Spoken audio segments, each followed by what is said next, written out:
And here is the Writer's Almanac for Saturday. It's the 24th of March, 2018.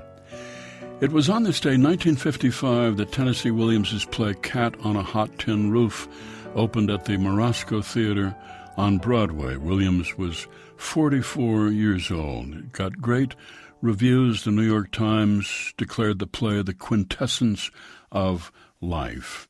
During rehearsals for the play, Williams had battled with the director Elia Kazan insisting on removing large portions of text, in part to make Maggie the cat, played by Barbara Bel Geddes, seem more sympathetic to the audience.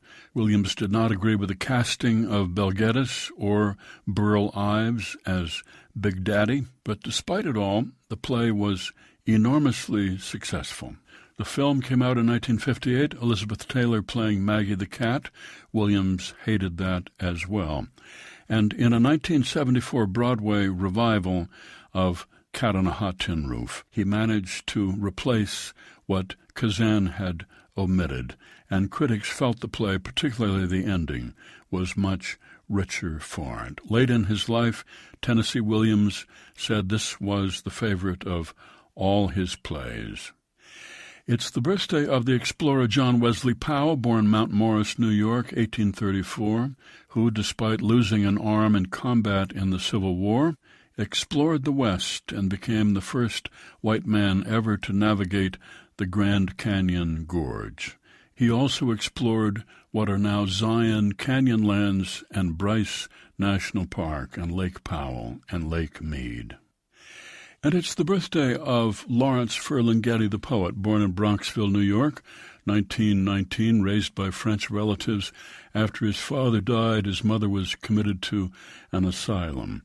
He joined the Navy. He went to college on the GI Bill, moved out to San Francisco, where he translated some French poems, submitted them to a magazine called City Lights, run by Peter Martin, who ran the magazine out of a mezzanine above a floral shop in the Italian neighborhood of North Beach. When the flower shop went out of business, Martin decided to sell paperback books out of that same space. Ferlinghetti and Martin struck up a friendship, decided to go into business together on the bookstore. They named it City Lights, decided to sell quality paperbacks and radical periodicals. It was different from other bookstores. For one thing, it was open until 2 o'clock in the morning.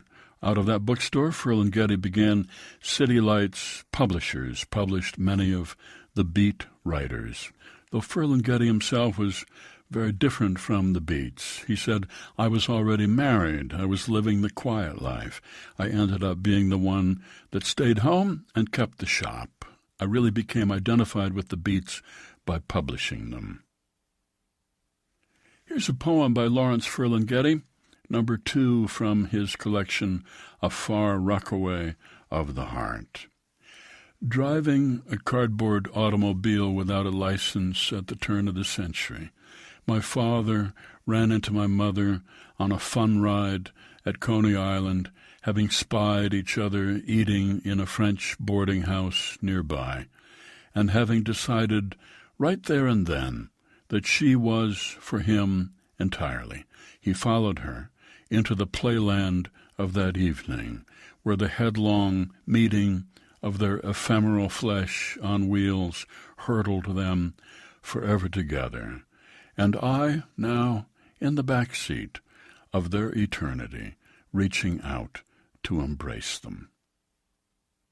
A poem by Lawrence Ferlinghetti from A Far Rockaway of the Heart, published by New Directions, and used by permission here on the Writer's Almanac, supported by Progressive Insurance with its Apron Project celebrating progress and the people who make it happen, and by Lumosity.com, personalized brain training developed by neuroscientists to challenge memory and problem-solving through online games, Lumosity.com.